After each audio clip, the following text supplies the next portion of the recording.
I'm Michael Bitar, and this is Cracking the Code. Very excited to have Darryl Riley, Chief Sustainability Officer of Hostess Brands, join us today. Darryl, welcome.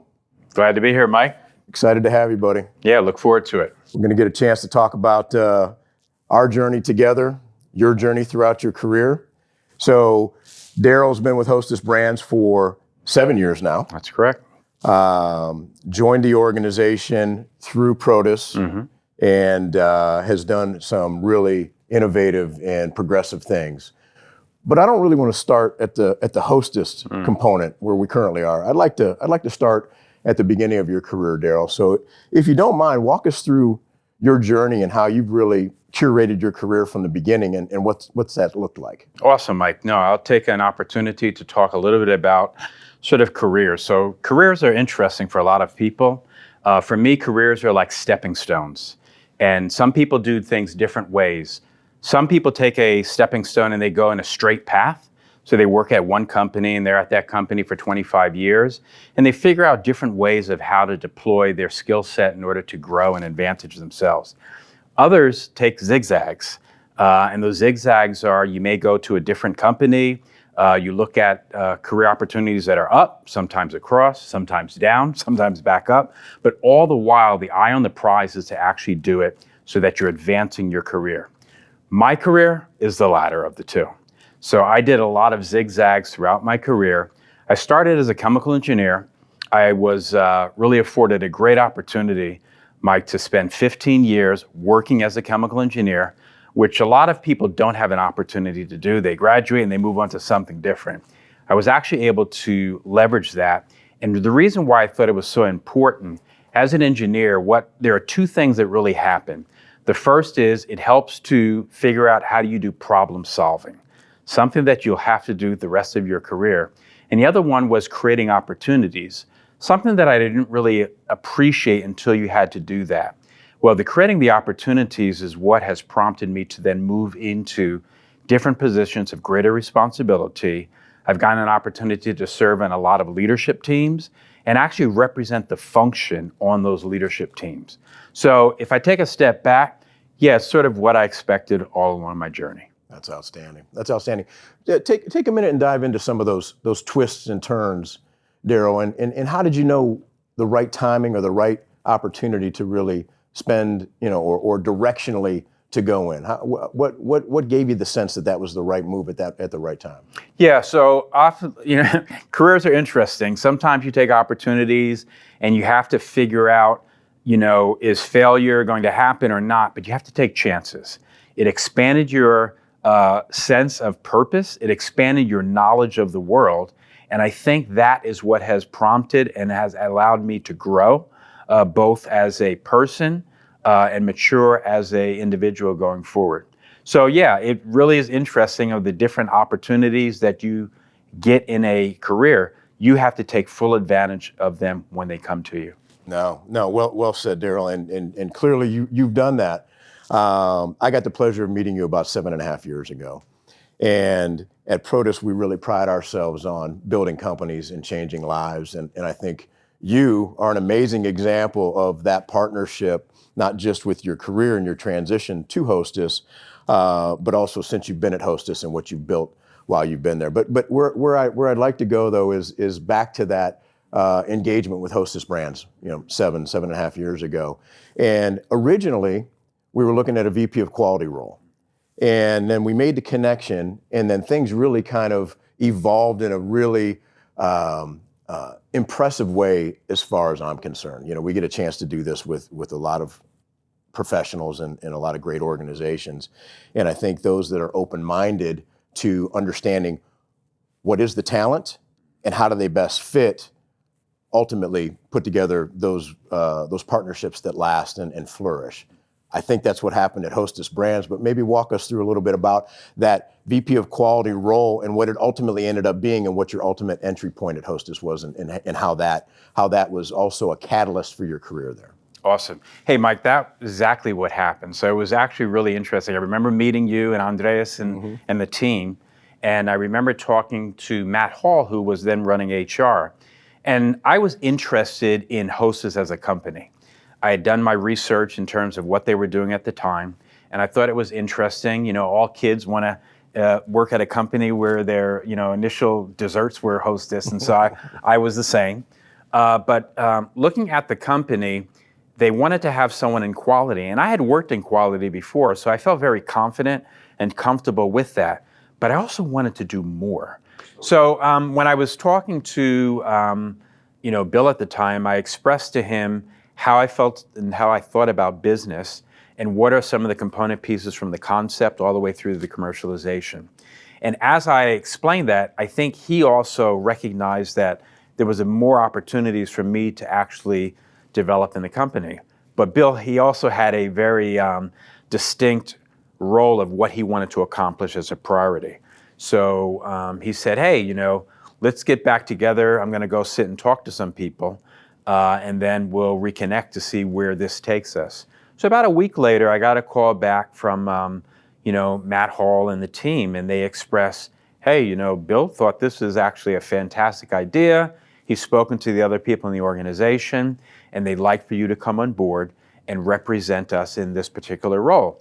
But he does want you to make sure you're going to do the quality food safety role first, before you then explore the other ones. I was excited. I was ecstatic. I felt that this is really what you want to do. It's when you come into a company and you really try to give all of yourself in order to advance the company going forward. And that's what I ended up doing. No, and I vividly remember this. I mean, you did an excellent job of portraying the whole Darryl Riley and all of your experiences in that interview. And I give Hostess Brands a ton of credit. Organizations sometimes get very siloed in their thinking. We have this role open. We need to find somebody that can fill this role. And as you start to get on the periphery of that, sometimes they don't engage and think that way. I was really impressed with overall what I believe you and Hostess learned about each other in that interview process. And ultimately, obviously, well, I shouldn't say obviously, it seems like that was the right entry point. Was that a fair statement? I think it was a great entry point. It gave me an opportunity to really learn. As you remember, Hostess started from a venture capital company to actually being on NASDAQ under the TWINK stock ticker. And at that point in time, one of the things that was interesting is as they were transitioning to build more structure in their departments. And I had already done some of that in my previous lives. And so that actually worked, symbiotic relationship in order to do that. And so I felt really good that I could do that. I was very confident in my skill set. And what I could do was build a team in order to advance then the agenda for Hostess going forward. 100%. So you enter as the SVP of Food Quality and Safety and R&D. Right. Now you're the Chief Sustainability Officer. Talk to us about that appointment. Yeah, so I think part of being at Hostess was how do you continually advance and how do you grow with the company? About 3 years ago, the company got very serious about this thing called ESG, environmental social governance. We sort of talk about it now in terms of corporate responsibility because it actually encompasses a little bit broader context for what we're doing. It has those component pieces, but it's a really broader and it's a more friendly way to talk to the investment community and your employees, all the stakeholders. So we entered into that 3 years ago, and we were sort of doing it. Some people were doing it part-time, some people were doing it half-time, but it was getting done very professionally. About a year ago, the board and Andy felt that this was actually an opportunity to take it to the next level. And one of the reasons of what we wanted to do was make sure that we integrated it within all of the business and commercial processes within Hostess. So a lot of people, what they do is they'll integrate it into just one piece. And you hear climate change. And so people will go forward and think about different unit operations and how they can, reduce that. But there's a social construct in terms of how do you make sure that you have the right programs in place for diversity? How do you have the right programs in place in order to take care of people's mental health? All of those pieces. And then you have corporate governance. Corporate governance really involves how do you make sure your board is actually responding to the social pressures? What is the governance in terms of how you're putting the discipline, the charters in place for everyone. So it really encompasses all of that. And integrating it within the framework of our business was critical. And one of the things is beneficial is that I had been at Hostess for so many years where I knew the interworkings of the company, as well as I sat on the leadership team. So I'm actually colleagues with all of the folks that are running each one of the functions. So that worked together. And so as a result of that, I entered into the role and really focused in on making sure that our businesses were transparent, making sure that we were integrating processes, and then making sure that we did it in a project management type of relationship. What do I mean by that? Most businesses that do well have a very structured approach of project management. And project management allows people to identify what is the template and the roadmap of what you're trying to achieve. It's a measuring component. So we believe these 4 components, we call it awareness, education, training, and measurement. And you make sure that you provide your goals up front, and then you build the awareness, you make sure people are educated, you train them, and you measure to make sure you're progressing along the goals. So we've done that across multitude of areas within Hostess, and we're really proud that that project management approach is what is allowing us to move forward with sustainability. That's outstanding. How do you feel about where you are on that continuum right now? Fantastic. The Hostess company, we've issued 3, we call it corporate responsibility reports. We just issued our last one in June of this past year, which was fantastic. We had a feature where our CEO, Andy Callahan, actually introduced the report and spoke to the company in terms of what we're changing going forward. And we're really excited about moving forward with more activities of what we're going to do for corporate responsibility. Congratulations. Thank you very much. You're leading it. I know there are a lot of people involved, but congratulations. That's not easy to pull that together that way. And with your time at Hostess, your understanding, your position within the executive leadership team, that's well done. Well done. Congrats. Thank you very much. So we started with your journey in your career. And so, Darryl, as you think about, the career to this point, right? What's some advice you would give to? It doesn't just have to be the consumer industry, but that's what you've been in throughout your career. What's some advice you'd give to professionals that are really trying to manage, develop, and curate their careers as they move forward? Yeah, it's a great question. I think there's sort of 3 areas that I would focus in on. One is I would say know yourself. Know your skill sets, know your experiences, understand the knowledge of what you bring and how you can architect that in order to develop it further. I'd say number 2 would be bold. Early on in the career, people used to always say, your career will not be given to you by someone else. You're going to have to develop your career. And you need to talk to a lot of people because no one has the same career.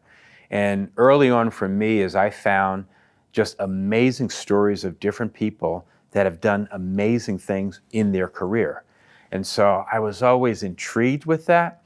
And while I didn't pattern myself after it, I wanted to be bold in the way I approached it.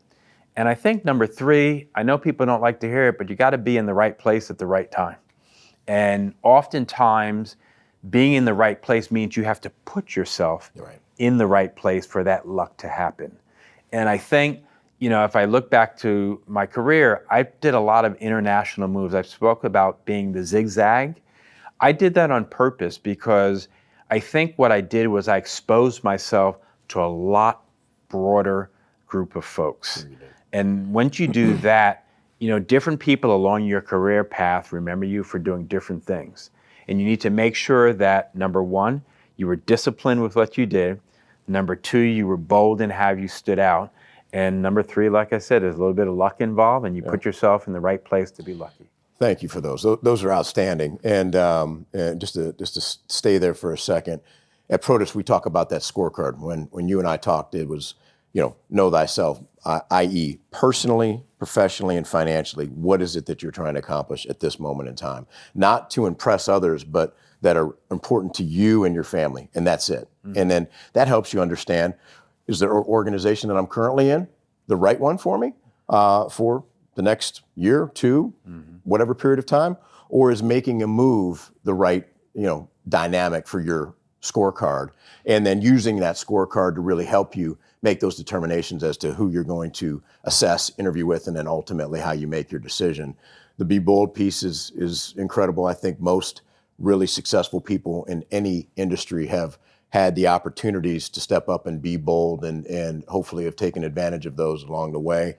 And then being lucky, it's interesting that successful people seem to be lucky a little more often than others because they put themselves in those positions. Absolutely. But you've got to be aware that when doors open, is that a door that I walk through or not? And knowing thyself, back to your first one, is part of what helps you to make those determinations. So I think that those are incredible. Thank you for sharing them. Absolutely. Let's talk about, I know you're a family man, and I know you've got an amazing crew that is your family. Walk through a little bit about, I know you've got an incredible food background, and your three daughters haven't necessarily followed your footsteps in terms of exact career pathing, but they've applied some of the learnings that they've gotten from you and your wife. Can you share a little bit about that with us, please? Yeah, absolutely. It's sort of the proudest moments that you get a chance to talk about. So, first credit goes to my wife, because I've obviously been working all over the place, and she has really been, I would say, the architect of really helping them sort of become mature, successful candidates in the world. I say candidates for the world because we're in a different world today, and you need to make sure that your skills, your experience, and your knowledge are commensurate with where you are in your life. So we have three, I would say, intelligent and beautiful daughters. I early on would bring them to work with me. There would be daddy daughters and all that. And I would do that, not that I wanted them to follow in my career path, but I wanted them to see two things: my determination and sort of my discipline at how I did things. And so I didn't know what they would eventually become, but I wanted to make sure those two areas of determination and discipline were germane to the way they acted and the way they behaved and the way they thought about things. And so for careers, they've gone their own separate ways to do different things. But the one thing that I'm really proud of is, my wife speaks to them, and it's funny, she speaks to them every day. And, people say, well, you mean every day? And I say, when I say every day, I actually mean every day. And I think what that has done is allowed them to be normal, allowed them to react to whatever's happening in the world, but also gain what's so important, which is confidence. Yeah. And confidence is, I think, what people need more of. And I think people can do even greater and better things going forward. So for me, really proud. Again, I would say, to answer your question, I think it's around the discipline, the determination, and then setting themselves up for success, and letting the fly out of the nest, right? Yep. So that's how I think about it. Congratulations, that's outstanding. Thank you so much. That's outstanding. Well, I kind of started it with building companies and changing lives, and Darryl, you're an amazing example of that. I want to thank you for the partnership so far and the partnership moving forward. We greatly appreciate it. You've been a great example of how to partner with talent to find the right starting point, even though what we originally introduced you isn't where it ended up being, which was for the better for both you and Hostess, which I think is incredible. But really beyond that, since you've been at Hostess Brands, you've been an incredible partner. We've been part of helping you build out your teams and your organizations. And when we get a chance to bring in great talent and then help them really surround themselves with additional impressive individuals, it's very rewarding. So I want to thank you very much. Thank you for coming in and spending some time with us. It's great to see you. And this has been Michael Bitar, Cracking the Code with Darryl Riley, Chief Sustainability Officer, Hostess Brands. Thank you very much, brother. Thank you, Mike. I really appreciate it. Hey, one of the things I would close in saying, careers are built around relationships. And so as I continue with my career, I do think at some point in time, I'll do something different. and I'll think about what happened in my past. And it won't be all the products that I worked around. It'll be around the people.